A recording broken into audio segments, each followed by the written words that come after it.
I'm Rob Skinner, and this is the Rob Skinner Podcast. Today, I interview Valdur Koha, a tech business owner who made his fortune prior to the dot-com bubble, and then reinvented himself as a teacher and mastermind of missionary work in Europe and around the world. All this and more on the Rob Skinner Podcast.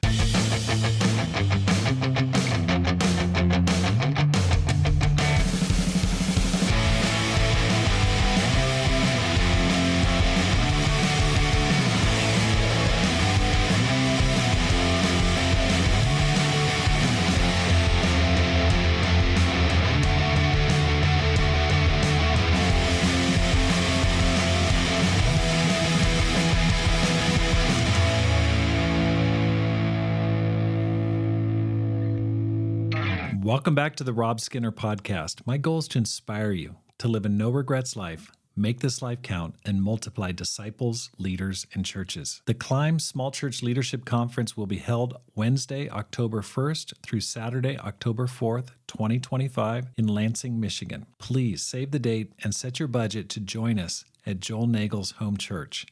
You'll enjoy the beauty of the autumn leaves, and we're going to have a great time together learning and growing. And thank you so much for listening to the Rob Skinner Podcast. If you feel like you're benefiting from the program, I'd like to ask you to support it with a gift. Your support enables me to multiply disciples, leaders, and churches and inspire others to do the same through this podcast. All you need to do now is simply go to the show notes, and there's a link to support the program. Valdur, welcome to the program. Thank you for having me. Oh, it's great to talk to you. I've heard your name countless times, going all the way back to when I was living in Japan in the 90s. I know that Frank Kim would mention your name, and then I heard your name through Doug Arthur and other people as well. So I know that you're doing work on behalf of the kingdom, and it's great to meet you in person. Well, at least over Zoom. Great to meet you, Rob. Thank you for having me. Good to be here. Absolutely. How did you become a Christian? Well, it's a miracle story, like probably all conversions are a miracle story. I grew up in Germany. Obviously, you hear my German accent. I still have it. In 1985, my company sent me to Boston on an assignment. My wife and I was already married. We had 2 kids at the time. My wife and I were atheists. Maybe I was an agnostic technically, but certainly humanistic, non-believers. Came to Boston. We were supposed to be here for 6 months and try to immerse ourselves in American culture.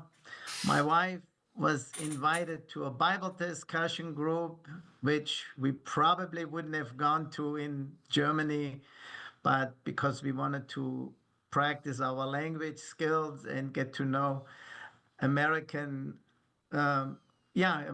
culture. An American Bible discussion group sounded interesting.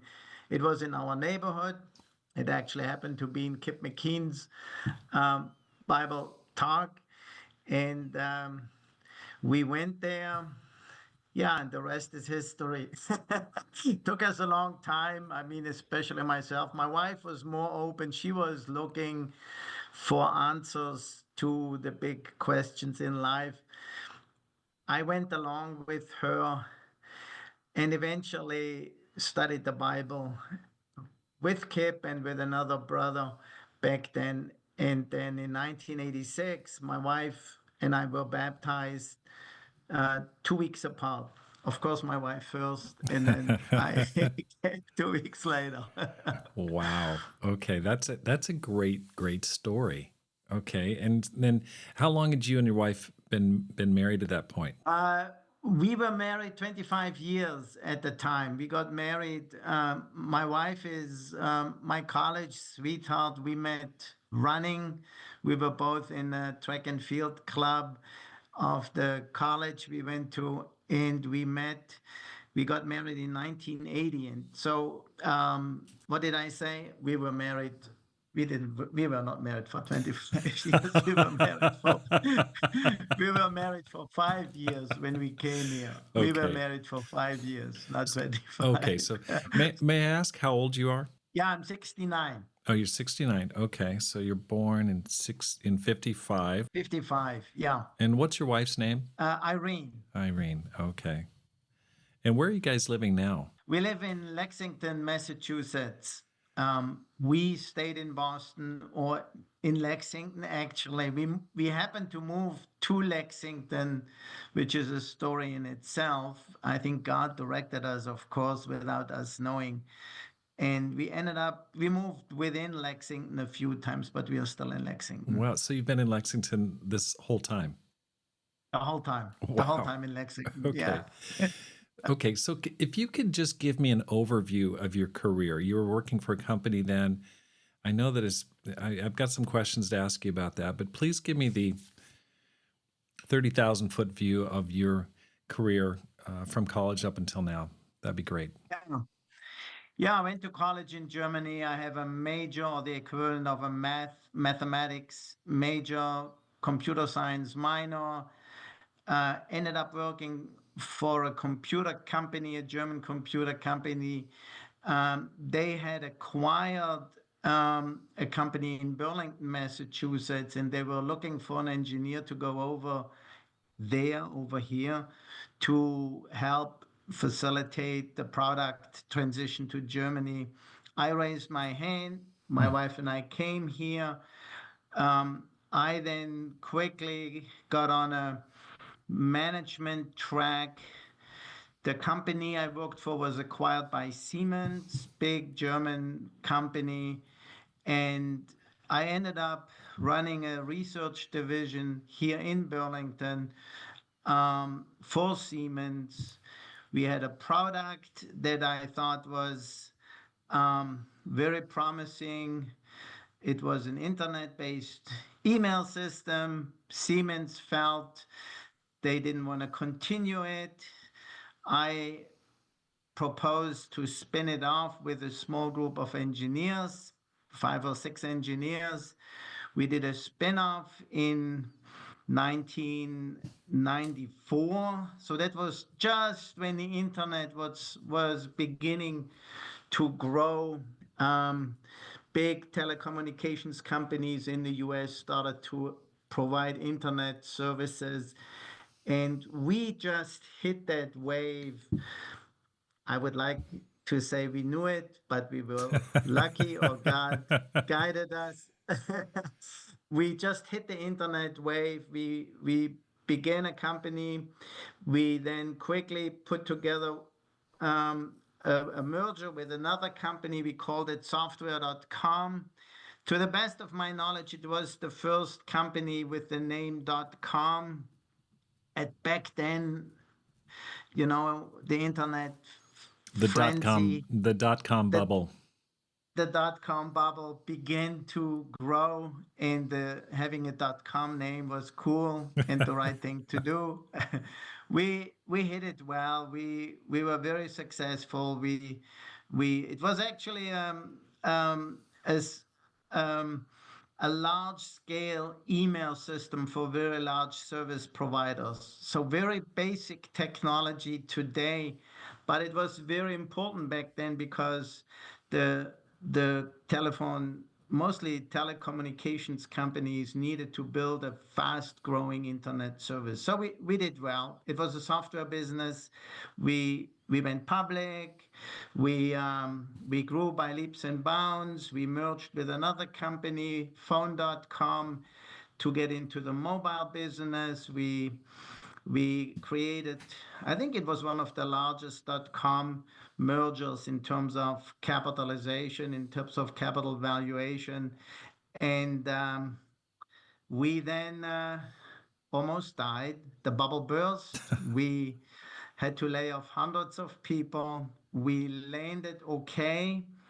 We didn't die. We didn't go out of business. But that was then the time, 2003, 2004, when in the church, also here in Boston, things were chaotic. And I was looking actually for starting another company. But that was the crossroads for me when I decided to do ministry instead, to be a self-supporting minister. Of course, through the whole success, I had become financially independent. Um, in 2003, 2004, instead of starting another company, I decided to go to seminary and to do missions work and to become a teacher and so on. So my life has my professional life, if you want, has two big phases. The first one is a business person in the high-tech world, 20 plus years, and then now also 20 years or 20 plus years full-time ministry, all the self-supporting. But I became a teacher in Boston. I became an elder in Boston. I worked the European Mission Society. I'm still involved, of course, and also the whole Beam Missions Foundation began. We can talk about that separate, but that fell into that time frame where I started to do full-time kingdom work, so to speak. Okay. Now that sounds very, very interesting. For those of us who are not in Boston, not plugged into what's happening there, can you just give a little bit of rundown on all of the organizations that are going on? I've terms like Beam Mission Fund, the Chance of a Lifetime, the European Mission Society. I hear these terms thrown around, acronyms, and it can get a little confusing. How's it organized? How's it structured? How's it working together? If you could just give a quick overview of some of those different things. And now there's CHORD, there's Thread, and I know you're involved in those things as well. If you could just give kind of a big picture there of how all that is working together. Yeah, let me try to do that in a way that hopefully makes sense. So the ICOC has 14 mission societies that practically cover the world. And Boston has traditionally been or historically been involved with Europe long before I got involved. Those were decisions that were made way back then. So Boston and New England is part of the European work when it comes to mission.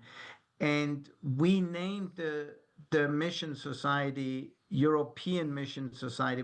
When the 14 mission societies were formed, we named it European Mission Society to be clear what the focus is. So and the European Mission Society, it's a classic mission society, right? The members are churches. It's New England, it's the Midwest, Chicago is part of it, Atlanta is part of it. So it's a group of 25 plus churches that helping with the mission in Europe. I'm the chairman of that mission society, and that was the majority of what I have done in the last 20 years. That was a big part of my life. And of course, my background from Europe helped with that. That's one piece. Then the Beam, yeah. If I could just interrupt you, one thing I'd like to go back. During the late 80s, I was in the San Francisco church, and there were a lot of German missions. I remember Tom Marks was going, I think he was going to Munich, and I took a couple of years of German in high school, and I was thinking about it. How come you never got involved in German missions at the time? I mean, it would be like an obvious pick. You're right there in Boston. How'd you get passed over? It's a very good question. So two things are important when you ask about my life. The first one is, for whatever reason, I never got into a leadership role in Boston. So until 2003, until things really went a bit haywire, I was a Joe Schmo disciples. I think my highest position was assistant Bible talk leader. And I had 6 children. I had a busy job. I didn't think it was my calling. Initially, I had to grow as a disciple. There was no point of me having a leadership role, but even later, I always thought my calling is to be a businessman in the kingdom of God and use my resources to convert businessmen, businesswomen, but also, I always considered myself a venture capitalist for God's kingdom. That kind of spoke to me. I thought that was my calling. So um, until the early 2000s, I wasn't in a leadership role. The the Germany piece is when we became Christians, Irene and I, in '86. The team from Munich was actually put together, and they came to Boston, and we were at missions dinners, and we were, of course, asked to be on a mission team. You may remember the theme was Nationals Go Home, Mm-hmm. and, and we didn't even have an American passport back then. We were clearly Germans, and we were supposed to go back. My wife thought we should go back. Irene wanted to go back. I didn't, and I was I was afraid. And I grew up in a religious background from my home, and I was very negative actually about Christianity. And then I became a Christian, but it was with the English speaking Bible. All these terms, all these loaded religious terms from my childhood and past were gone. It was actually, I think God was God is a strategic thinker, right? He knew what's best. And so reading the Bible in English totally allowed me to start with a clean slate. However, the idea that I would go back and suddenly read the Bible in German, I didn't read the Bible in German until 10, 12, 15 years into my Christianity because I didn't want to be associated. And then, I was selfish, I was unspiritual, I wasn't a mature Christian. Um, and we had actually a big marriage conflict over it, Irene and I. We didn't have a great marriage when we were married before we became Christians. We had a we had a very difficult marriage. We have a wonderful marriage now. She's spectacular. She's an amazing, she's just, and God is so good. But Yeah. we didn't belong on a mission team. We would have gone if I would have said, yeah, yeah, yeah, yeah, let's go. We would have gone. And I'm sure God would have worked in the same way. Oh, The yeah. other thing that happened is we had triplets. We suddenly jumped from 2 children to 5 children. Oh my And gosh. Randy McKean, I remember him saying, it may be good for you guys not to be on a mission field. So that's a long answer to that Yeah. question, No, right? it's so fascinating. We were baptized in the same year, 1986. That was a great year. Lots going on, lots of reconstructions of churches. And Yeah. there was that German mission team. I think about some of the people, Tom Marks, Henning Droger, Chris Heth. A lot of the people came from San Francisco to go on that mission team, but a lot of heroes there. So thank you for answering that question. It's also interesting your background because, I mean, Germany has such a proud Christian heritage going all the way back to Martin Luther and so many famous expositors and commentators. So very interesting. That's probably the subject of another discussion. Going back to Sure is. European Mission Society. That's what we were talking about, the different groups that are going on there in Boston. You're the chairman. Please continue. Yeah. And so then in it must have been 2005, 2006, when I was already available, so to speak, and I was on the board of the church at the time. I was involved with the European Mission Society. A brother, his name was Tom Beam. He was a very successful businessman himself. I never met him, but he lived in Oklahoma, and he had a very successful company, and he wrote a will where he basically wanted the Boston church to take the estate that he left and use it for worldwide missions. And for all the technicalities reason, that money became available in 2005, 2006 in Boston. It was a significant amount. It was $11 million. And the Boston elders back then, I wasn't an elder. I wasn't in the, as I said, I was this guy who had time on his hands, who had a corporate background, who was involved with missions. I then proposed to the Boston elders back then to put together an endowment that would fund missions programs around the world. And we called it Beam Missions Foundation. That's how the Beam Missions Foundation began in 2005, 2006. And the Beam Missions Foundation funded initially a number of high profile or highly evangelistic initiatives around the world. There was an underground campus project in China, the planting of the church in Pakistan was part of it. There were projects in Russia and in Africa. So it was a whole slew of various projects that the Beam Missions Foundation funded. It was a grant making organization. And then Doug Arthur came to Boston, forgot the year. But when he became the lead evangelist in Boston, he encouraged the Beam Missions Foundation to become a leadership training program. The recognition at the time was the biggest need in our fellowship is to raise up next generation evangelists and women's ministry leaders.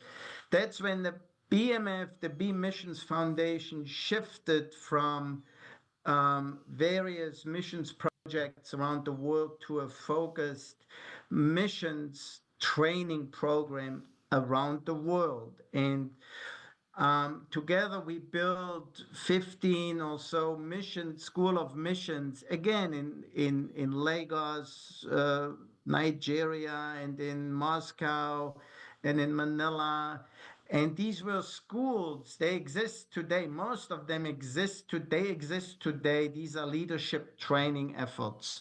That's what the Beam Missions Foundation became known for. The $11 million, what we did with it, I think this is known publicly. We invested it as an endowment, and we used the return of the investment to fund the programs. And we basically, we didn't completely protect the principal, but we spent $11 million on various programs, and there's still a significant amount available to continue the work. So the unique approach was that we could invest the money as an endowment, and by doing so, extend the financial ramp that the BMF had by almost twice. So that's just so interesting. How does that work? Like, do you still have $11 million in there? How do you invest, for those on the outside, how do you invest that money so you don't lose the principal and you can maintain it and you can keep throwing off cash? And how do you prevent from you've got an $11 million pot of gold from just it becomes a big pork barrel. Everyone's just got their hands in it. Who's managing it, and how do you manage something like that that's so valuable? That's one example where I think we can learn from the world of what the world does well. I mean, this is really not incredibly unique, except in the kingdom.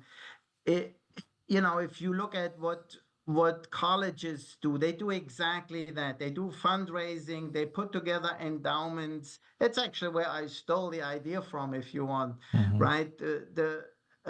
A college builds an endowment, invests the money, and then a big part of the expenses are actually the return of that investment. That's the idea behind it. We didn't protect, you never protect the whole principle or sell them, because you always want to focus on doing what needs to be done.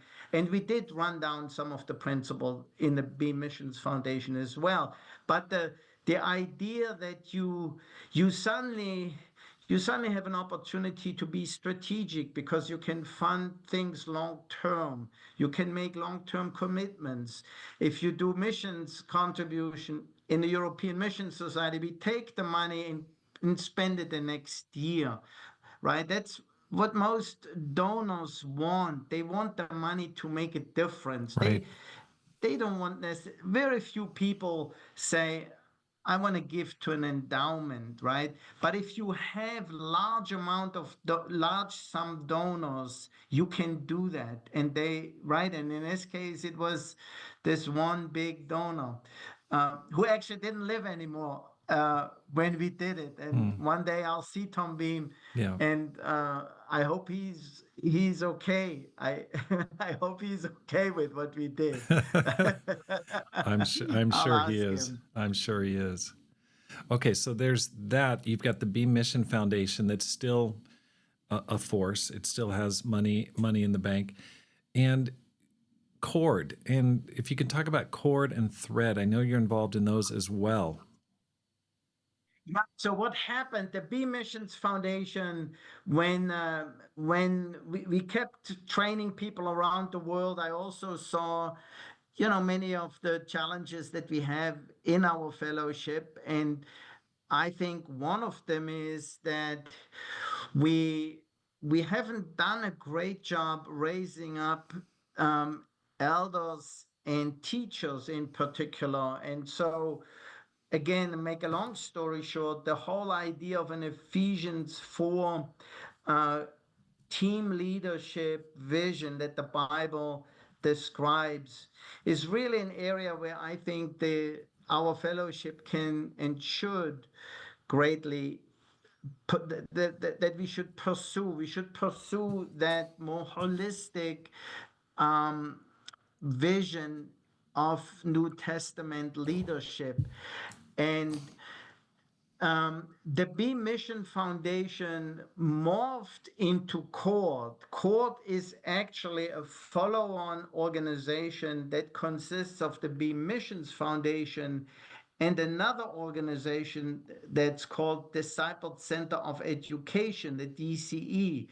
The DCE is maybe less known. Um, it was it began it was founded by the Hunter family, Alex and Patty Hunter.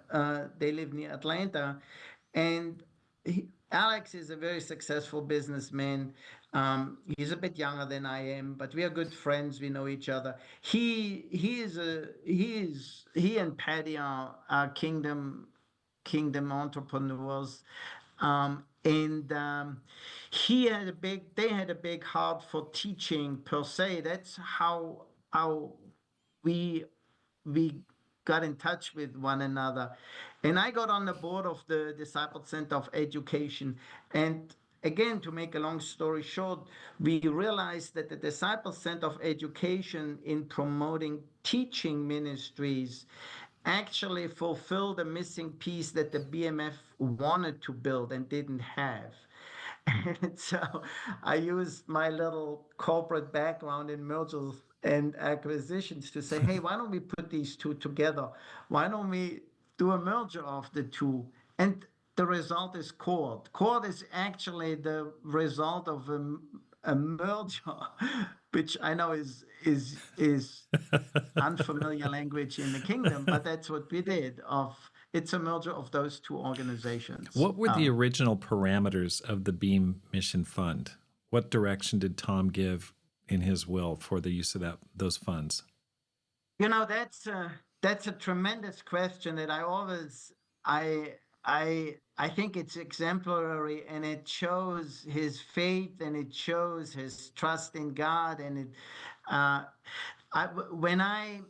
when the gift came to Boston, Tom Beam had already passed for many years, and the gift, for technical reasons, wasn't available until then. You could say God's providence protected it, but what do I know? God will tell me one day. Um, but but I I thought it was my responsibility when the elders in Boston said, Valdo, why don't you work out a proposal to figure out the question you just asked, which is, so what did Tom want? Shouldn't his wishes be the most important criteria? So of course I read his will. He had a will, and I talked to anybody and everybody who knew him. And the bottom line was this: he wanted his funds to be used for high impact missions. That was the conclusion of a very thorough effort.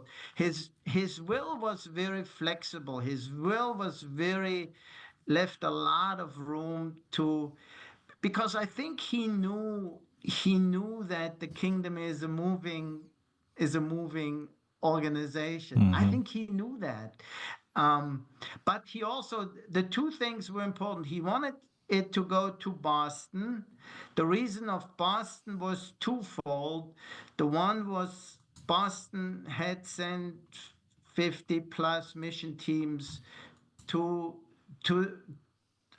had sent them out mostly to Europe, not only, but right, and the the the the missions work that took place in Boston was very inspiring to Tom. He had a background coming from the mainline, the so-called mainline church, and he had a level of frustration, I understand, about the lack of or the slowing down of missions. And what he saw in Boston, he just loved the idea that there were teams sent out again and again. And then the other thing, he actually believed in elderships. He loved the fact that Boston had an eldership, and he wanted an eldership to oversee it. Those were the two criterias.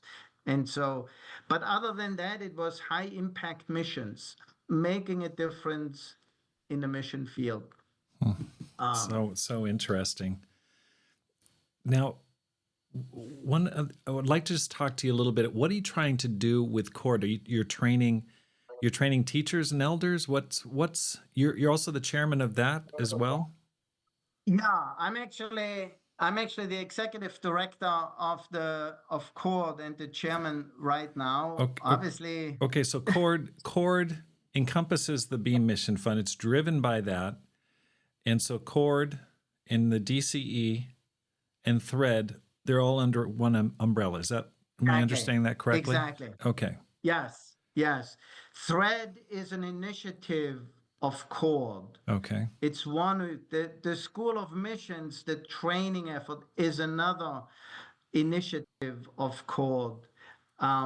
We do we work with churches who want to bring teaching more methodically into their churches. We work with Chicago, we work with Dallas, we work with some Canadian churches where we help to bring thread, but also the development of teachers and of teaching into the churches.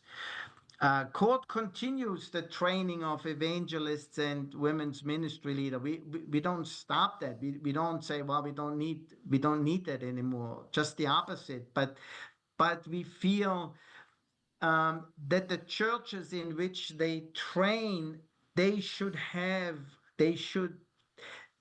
the vision of a more holistic leadership culture and leadership path that includes elders and teachers. And we want to help with the development of elders and teachers.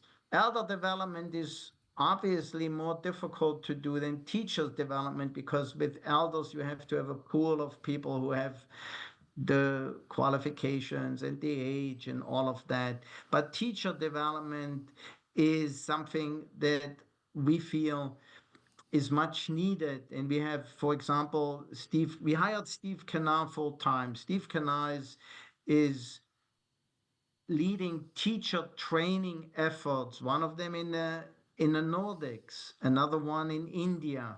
We just recognized the first two teachers in all of India, right? And even saying that shows the need, right? We have in India, I don't know, 6,000 plus disciples and many, many, many churches, but very few teachers. And CHORD doesn't think teachers are the solution to everything. We don't.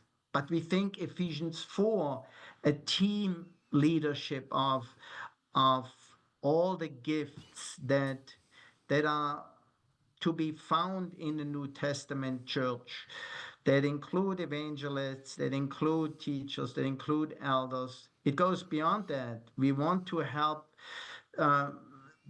churches to develop their family group leaders. And we want there to be a vision that all the gifts should play a role in the church. But the gift of leadership is multidimensional. It should be, right? This concept of working together, team leadership, a more holistic leadership, it can be a little scary.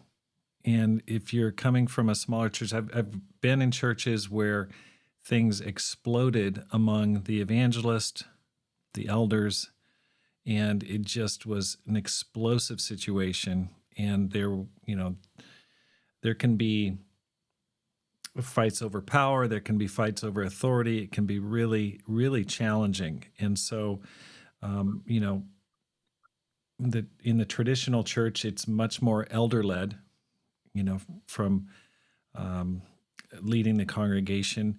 The ICOC, our family of churches, has gone more to evangelist-led structure. Any ideas, any thoughts on your part on bridging that gap or moving towards more of a peaceful coexistence between the various roles delineated in Ephesians 4? Your observation is the same that I have or that we have. And the observation is that team leadership in general is a different style of leadership, and it's not easy. I actually think it's very hard to do. But I also think, if you read Ephesians 4, when in chapter 4, when it begins to talk about the various roles, it's an incredibly inspiring description, maybe the most inspiring in the New Testament. But interestingly enough, it begins by saying, make every effort to be humble, make every effort to be gentle, make every effort to be motivated by love. And I think without that, it will not work, right? And I really think humility is the number one quality of a leader. And everybody nods and says, yes. No, nobody says, oh, no, can't be. But do we really believe that? Do we really make decisions for leadership positions where humility plays a dominant, a very important role? Or are we not more driven to considering the giftedness, the charisma, Right. the public presence, the decisiveness? I'm coming from a corporate background, and I made that mistake many times of saying, this guy is so gifted. Yeah, he's prideful too, but and it always catches up with you when you do that, right? And to answer your question, that need CHORD wants to fill. We haven't figured it out Right. all ourselves. That would be prideful. But we want to strive to help with that team leadership vision and supporting the development of leaders who are capable to lead. I It's think a different type of leadership, I right? It's certainly think different. it's a noble aspiration. And I mean, you read Acts chapter 13, they were praying and fasting. There were teachers in the church in Antioch. And I mean, that's early on, very early on. And yet there was already those roles in play when Paul and Barnabas were sent off. So all the best to you in that. I don't think that's an easy work to try to find balance in that. I agree with that. You made your money, you developed your capital, you sold your company apparently, and so you were all set financially in the early 2000s. You had a massive career change to go into the ministry to kind of reboot yourself, to train, go to seminary, and you were a self-confessed not super strong Christian early on. You might be just self-deprecating there, but in any case, you've become a powerhouse behind the scenes in missions for sure. If a person is older or maybe not so old and has done really well financially, what advice would you give them? Yeah, it's a very, very good question. You know, the parable of the talents always spoke to me, Matthew 25 or wherever it is. You know, the 2 talents, 3 talents, 5 talents person, and how God looks at that. It always helped me. It always inspired me to think about who I am and what I have in those terms. I'm a steward. You know, I'm at the end of the day, my life is a life of stewardship. That's how I look at my life. Uh, it plays in the kingdom of God. That's the key differentiator, right? The key element. And then everything I have, everything I am is or are gifts where I can be a steward for, or I should be. And money is just one of them. My experience, my background, my family, my health, my anything that I have, anything that I am, is from God, and it's there for me to enjoy it, but to be a steward. A steward lives in the house of his master, and he he can enjoy that house, but he's the steward. It's not his. Right. He thinks like the master thinks. He tries to behave like the master would behave, uh, because he knows the master comes back, and he knows he has to be accountable. He also loves the master so much, he's so inspired by his master, that it's not fear, it's excitement to see the joy in his master's face when he envisions what the master may think about him. So that's how I think about my life. That's how I think we should think about it. And the older you get, most cases, the more talents you have, you tend to have more money, you tend to have more experience, you tend to have more wisdom, right? But either way, the principle applies to anybody. And so I would encourage people to think like that and build it around an identity. It helped me tremendously to think about my identity. You know, what the identity of a kingdom entrepreneur or a kingdom venture capitalist. I know these are not biblical terms, but they help me in my identity. I'm a disciple, right? I'm an entrepreneur.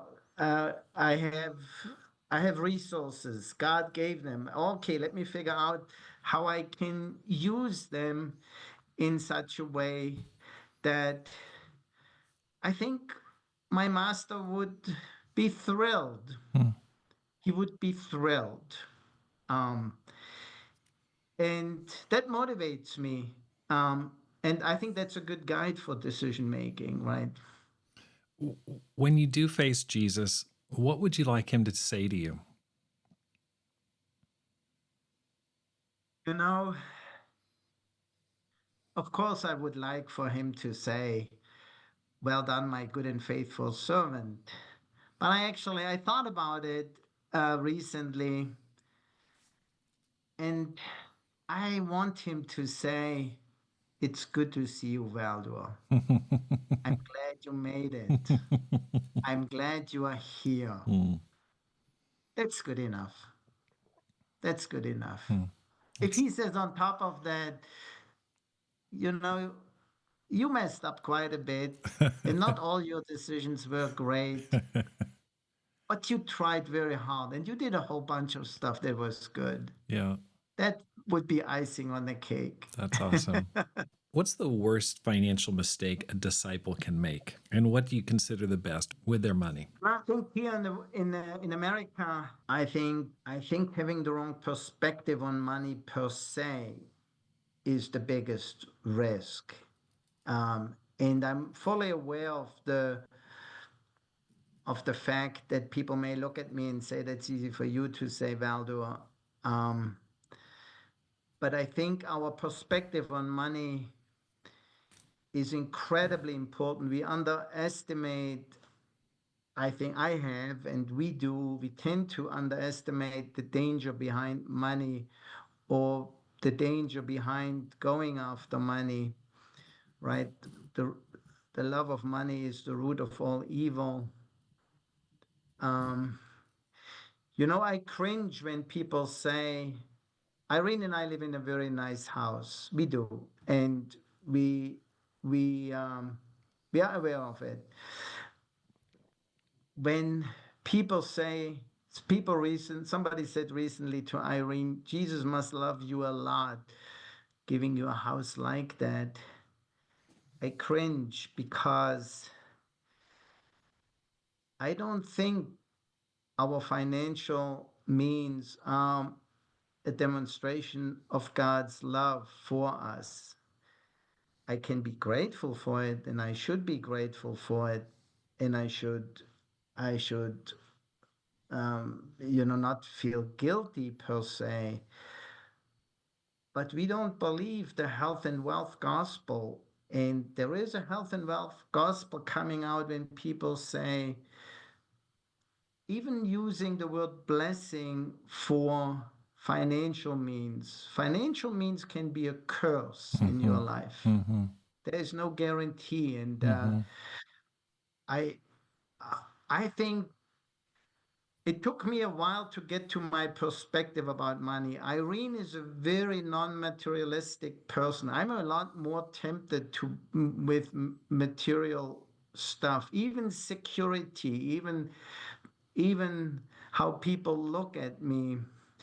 Sometimes people say to me, Valdo, I want to be like you, which, okay, that's encouraging to hear. Mm-hmm. But then I say, so what do you mean with that? And often the answer is, I want to be successful as you are, and then I want to also do what you do in the kingdom. And I think that's a dangerous way to think. I Mm-hmm. appreciate that, but I think it needs to be the other way around. It needs to be, I'm going to be sold out for the kingdom. And if I happen to have means, Mm-hmm. that's awesome. Right. But right then, and uh, the means that I have need to be under the kingdom of God, not the other way around, Mm. right? So I know that's maybe not exactly the question you were asking, but I think the overriding question of how do we look at money in a world where the health and wealth gospel is everywhere, Right. and the American dream is held up as the ultimate goal Right. Well, of life. it's so interesting because I just preached on Matthew 19, the rich young ruler, and that health and wealth gospel is not a new concept. When they saw him walk away sad, they said, "Who then can be saved?" Because they looked at him and said, "This is the Yes, the picture of the blessing of yes, God on this person." And Jesus didn't chase him down, and wasn't accepted as a disciple in that state. So that, and I see that in the fellowship. I see people really worried about retirement, and the side effects are incredible distraction and lack of ability to focus on helping people become Christians, or they're not generous to the kingdom of God, towards building up his kingdom, and worry, anxiety, the desires for other things come in and choke that person. It's very sad to see for as a minister. And so it's impressive to me to see you being able to break that hold and say, okay, I'm going to use my efforts to advance the kingdom of God. Because when you look back, what are you the most proud of? Good question. Good question, too. I am the most proud of, I really mean it. This sounds like a cliche spiritual answer. I really mean it. I'm the most proud that I became a Christian and stuck with it. I, I don't even take that for granted, Rob. And I know it on one level, it's not an accomplishment whatsoever. On another level, there are times when it's difficult to be a Christian. There are times when it's difficult to stick with it. Mm-hmm. It was a risky decision back then. Oh my gosh, I just can't imagine. And, at the end of the day, that is that is really the thing to say. Yeah, I stuck to it. I stuck with it. I was hanging in there. I had really bad times, and I had good people around me who I had mentors. I still have, and I have people who inspire me, and people who cheered me on, and people who cried when I didn't do well. Um, and But I also stuck to it. I didn't. There was there was the temptation to say it's not worth it, or just do something else, Right. or I It didn't do that. it I'm. it really is such a great achievement, and it reminds me of the book John Bunyan wrote about the Pilgrim's Progress and how difficult it is to get to heaven. And there's so many traps along the way, but it really is impressive to be able to just not impressive, but satisfying to hang in there. And it's especially when you see friends whom you love drift away or lose their passion or fall by the wayside. It's very unsettling, and so congratulations on sticking to it so far. We're not done yet. I'm sure you've got some miles to You're not go. done yet. That's right. That's right. Okay. That's right. I was talking this morning with Joel Nagel, and we're planning a Climb Small Church Leadership Conference that's coming up in October 1 through 3 of 2025 in Lansing, Michigan. That's a little plug for that. Please come for that. But he mentioned that your kids are following Jesus, and you've got a lot of them. So 6 kids.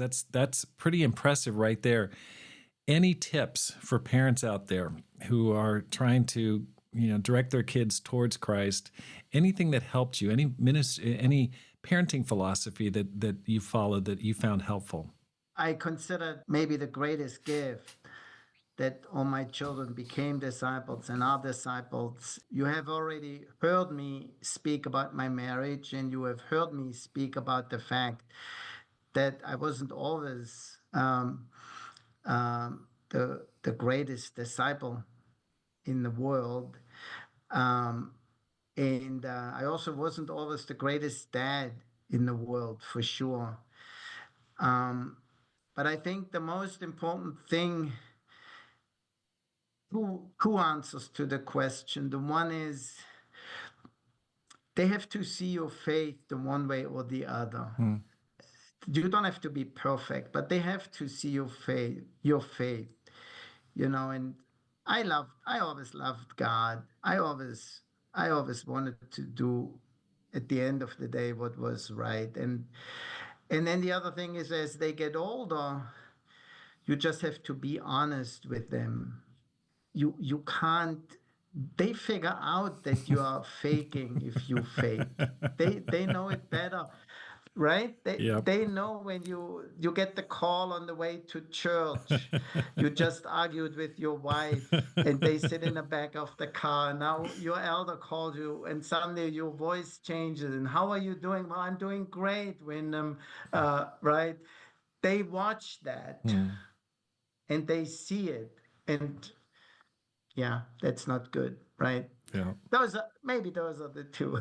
Those are great. Just be real, be honest, but Yeah, exhibit your yeah, faith. So that's awesome. Thank yeah. you. So what advice would you give to a person who wants to make this life count? You know Stephen Covey, right? You know who Stephen Covey is, One and of my of favorite course he books wrote ever, the 7 Habits. yes, Mm-hmm. yes, the Seven Habits. And one thing that always stuck with me, and I do the exercise once in a while, where he describes, where he basically talks about how do you figure out what's most important to you? How do you figure out what's most important in your life? And then he says, envision your funeral. It's a bit of dog exercise, right? But he says, envision you can watch your funeral. You're already dead, but you're somewhere floating over that funeral thing, and your friends and family are there, and they speak about you. And of course, they speak positively about you in general. At your funeral, people say things about you that they value, that they appreciate. People try to be sincere. People try to be honest. What do you want them to say? He says, what do you want them to say? And I do that. What do I want my grandchildren to say about Großvater? What do I want my children to say? What would I want my friends to say? And then, do I really want them to say he was a successful businessman? Do I really want them to say he had a big house? Do I really want them to say, he lived the American dream? And the answer is no.